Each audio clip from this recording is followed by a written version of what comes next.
So what we are doing today is an autobiography. It is an extract. Extract means a small portion of Nelson Mandela's autobiography, Long Walk to Freedom, has been taken into this into your chapter, and we are just doing a small portion.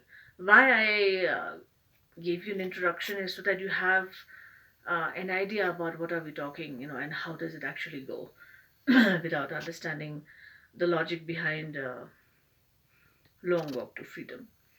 So this extract says that, as I said earlier, also that on 10th of May 1994, Nelson Mandela became the first um, democratically elected black president of South Africa, and he continued from 1994 to 1999 as the president of South Africa. So, if you are referring to your book, it says that in his extract from his autobiography, Long Walk to Freedom, Mandela speaks about a historic occasion. What we are talking today in your book is about the inauguration. Inauguration means the opening ceremony, the opening of a new and a free South Africa, which is no longer under the bondage of apartheid. So this is the occasion when South Africa became free and Nelson Mandela was elected as the first president of South Africa. So this is an extract. This is a small article written by BBC on 10th of May 1994. It says Nelson Mandela becomes South Africa's first black president, which is a history landmark. Nelson Mandela has become South Africa's first black president after more than 3 centuries of white rule. In fact, more than 50 years of black rule, white South African rule. Mr. Mandela's African National Conference, ANC Congress, party won 252 seats out of 400 seats in the first democratic elections of South Africa's history. So he won with a major support of 252 seats out of 400 in totality. The opening ceremony, inauguration ceremony, took place in the Union Buildings Amphitheatre in Pretoria. You know how an amphitheatre goes?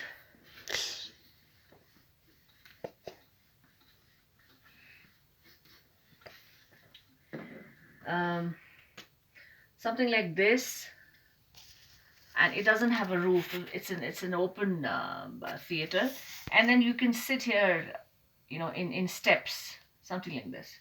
Very interesting, unique way for people to assemble. So this happened in the amphitheater in Pretoria today, attended by politicians and dignitaries from more than 140 countries.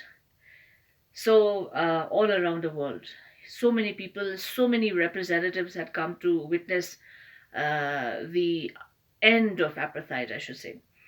So this is what Nelson Mandela says. He says, "Never, never again will this beautiful land experience the oppression of one by another." So he said that this is not going to happen again, ever in the history of South Africa, that a fellow black South African or a colored South African or an Indian South African will ever be suppressed or dominated by a fellow white South African. So basically, what Nelson Mandela is saying is that he's talking about equal rights for white, for colored, for brown, and for black South Africans. Everyone should be equal in the new democratic South Africa, free South Africa. Jubilant scenes on the streets of Pretoria followed the ceremony with blacks, whites, and colored celebrating together. South Africans love to dance. So what a scene to see. When jubilant means happy, very, very happy South Africans, black, colored, brown, white, they are dancing and shouting and celebrating on the streets of Pretoria, celebrating the freedom, the long, long freedom. More than 100,000 South African men, women, and children of all races sang and danced with joy. This is the joy of finally being free from bondage. I hope you are in a position to understand that bondage does not only mean in terms of jail, in terms of prison. Bondage is any kind of suppression. Yeah. In this situation, bondage from fellow people. So 10th of May dawned bright and clear. 10th of May is the day when Mr. Nelson Mandela was elected as the president of South Africa. And for the past few days, I had been pleasantly besieged by dignitaries and world leaders who were coming to pay their respects before the inauguration. Remember when I started, in the second video, I told you that there was a lot of political international pressure on the then ruling white South African government to abolish, or in fact to ban or finish apartheid. So he said that there was a time when, because he had invited people from more than 140 countries to witness the freedom of South Africa, he was always surrounded, besieged means surrounded by these people. And the inauguration, or the opening ceremony, would be the largest gathering ever of international leaders on South African soil. This is one in a only example or situation where so many people would be assembled together to witness the joy of fellow of South Africans who were finally free after such a long time.